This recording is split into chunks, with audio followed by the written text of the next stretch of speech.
The setup to my final self-watering plant system. So here are the connections.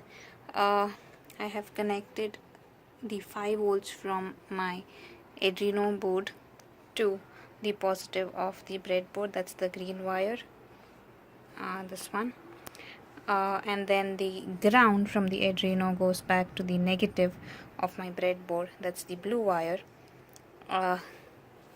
From the sensor, that's my soil sensor, from the sensor the white wire goes from the S input to the analog A0 on the Arduino board. The gray wire is the positive that goes from the sensor to this positive of the breadboard. The red one is the negative from the sensor to the negative of the breadboard.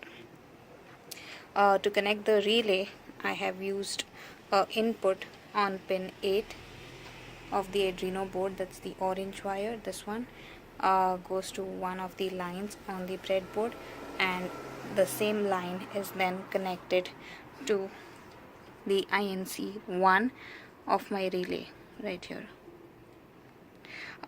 Ground from the relay, that's the blue one, goes to ground on the breadboard, the blue wire, and the brown one is the VCC from the relay goes to the positive on the breadboard.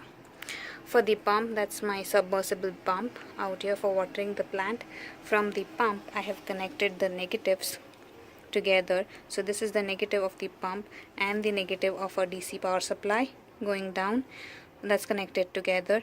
The positive of the pump, that's the red wire, and this one positive of DC supply goes to the relays.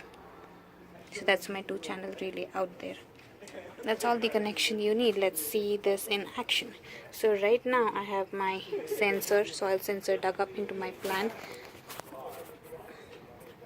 So it's detecting some moisture, so you can see that the water is not on.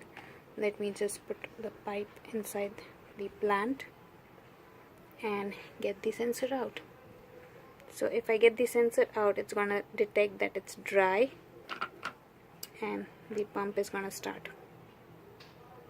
If I put the sensor in, it's gonna detect it's wet, and so no water for the plant. Can do this again.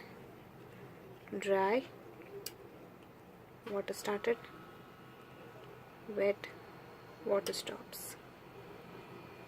That works beautiful.